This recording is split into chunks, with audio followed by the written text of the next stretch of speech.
இயேசு உங்களை நேசிக்கிறார். பிரியமானவர்களே, இந்த நாளில் ஆண்டவர் நம்மளோடு பேசும்படியாய் வேதத்திலிருந்து சில வசனங்களை வாசித்து ஆண்டவர் நம்மளுக்கு கற்றுக் கொடுக்க வேண்டிய, வேதத்திலிருந்து நாம் கடைபிடிக்க வேண்டிய காரியங்களை பார்ப்போம். அது என்னாகம புஸ்தகம் 22வது அதிகாரம் 1, 2, 3 வசனங்களை நான் வாசிக்கிறேன்.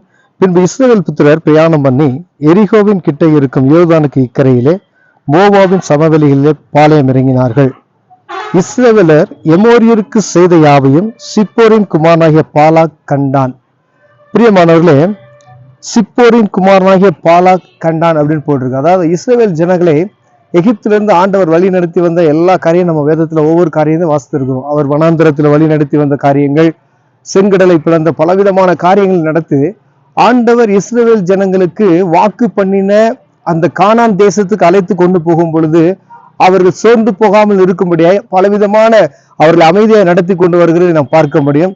ஒரு குறிப்பிட்ட நாட்களுக்கு பின்புதாய் அவர்களை யுத்தத்துக்கு பழக்குவிக்கும்படியாய் ஒவ்வொரு ராஜாக்களையும் சந்திக்கும்படியாய் அவர்கள் ஒவ்வொரு தேசத்து வழியாய் போவதற்காக முரண்படுகிறார்கள். அப்பொழுது சில ராஜாக்களிடம் போய் அவர்கள் கேட்கும் பொழுது, இந்த இடத்துல நாங்க அமைதியாய் உங்க தண்ணியில நாங்க பணம் கொடுத்து நாங்க அந்த உங்க தேசத்தை விட்டு நாங்க கடந்து போவோம் அப்படின்னு சொல்றாங்க. ஆனா அப்படி கடந்து செல்வதற்கு அந்த அரசர்கள் விடாமல் இருப்பாங்க. நாங்க இந்த பக்கத்துல நாங்க போறோம், உங்க எல்லையை நாங்க எதுவும் தொடமாட்டோம் அப்படின்னு சொல்லும் பொழுது அவங்க என்ன செய்வாங்கன்னா, அப்படிலாம் விட முடியாது அப்படின்னு சொல்றாங்க. ஆனா இஸ்ரவேல் ஜனங்களை ஆண்டவர் வழி நடத்தி வந்தார். அவர் வழி நடத்தி வருகிறவர் இஸ்ரவேல் தேவன். அவர் சர்வ வல்லமையுள்ள தேவன். விசேஷமா நாம பாருங்க, கர்த்தருடைய பிரசன்னம் அவர்களுக்குள்ள இருக்கிறது. இந்த ராஜா பாருங்க, பாலாக் எனக்கூடிய ராஜா எமோரியர்களுக்கு செய்யப்பட்ட காரியத்தை இந்த இஸ்ரவேல் நிமித்தமா எமோரியர்களுக்கு பெரிய ஒரு அழிவு உண்டாகிறது. அவர்கள் போவதற்கு வழிவிடலை. அதுக்கு பின்னாடி ஒரு அதிகாரத்துல நீங்க வாசித்தீங்கன்னா, இவங்க போய் கேட்பாங்க, நாங்க அங்க போறோம், உங்க ராஜபாதையின் வழியா நாங்க போய்க்கிறோம் அப்படின்னு சொல்லி கேட்பாங்க. அப்படி போறதுக்கு அவங்க அலோவ் பண்ணாததுனால அவங்க யுத்தத்தை சந்திக்க வேண்டிய ஒரு சூழ்நிலை வருகிறது. ஆண்டவர் அவர்களுக்கு அந்த தேசத்தை அவர்கள் கரத்திலே கொடுக்கிறார். அப்படிப்பட்டதான சூழ்நிலை வரும் பொழுது அந்த அடுத்த தேசத்தினுடைய அதிபதியை பார்க்கும் பொழுது அவனுக்கு நடுக்கமும் அச்சமும் துகிலும் பிடிக்கிறதை நாம் பார்க்க முடியுது. இவர்களுக்கு செய்த பயங்கரமான காரியம் இவர்கள் நிமித்தம் உண்டானதே என்பதை அவர்கள் ஒவ்வொரு நாள் அது பயந்து நடுங்கக்கூடிய சாதி. இவர்கள் பெரிய ஒரு புல்வெளியை போல மேய்ந்து விட்டு போய்விடுவார்கள் அப்படி என்று சொல்லக்கூடிய ஒரு பயத்தின் ஆவி அந்த மனிதனை பிடிக்கிற, பாலாக்கக்கூடிய ஒரு ராஜாவை பிடிக்கிறதை பார்க்க முடியுது. பிரியமானவரே, கர்த்தருடைய பிள்ளைகள் ஆனால் உங்களை குறித்ததான இருக்கிறவர்களுக்கு, உங்க தேசத்துல இருக்கிறவங்களுக்கு, உங்க குடும்பத்துல இருக்கிறவங்களுக்கு, உங்க பக்கத்துல இருக்கிறவங்களுக்கு, உங்க வியாபாரினா அடுத்த வியாபாரியா இருக்கிறவங்களுக்கு உங்களை குறித்ததான காரியம் உங்களுக்கு தெரியணும். இந்த தேவன் இந்த ஒரு 3 வருஷத்துல இப்படி சொல்லி இருக்கிறார்.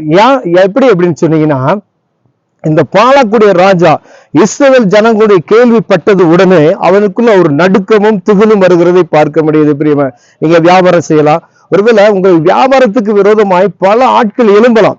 அந்த பல ஆட்கள் எழும்பினாலும் நீங்க பயப்படாதீங்க. உங்க கூட இருக்கிறது இஸ்ரவேலின் தேவன் என்பதை நீங்கள் இருதயத்துல ஆழமாய் நீங்கள் பதித்துக் கொள்ள வேண்டும். கர்த்தருக்கு பயந்து நீங்க நடுக்கணும்.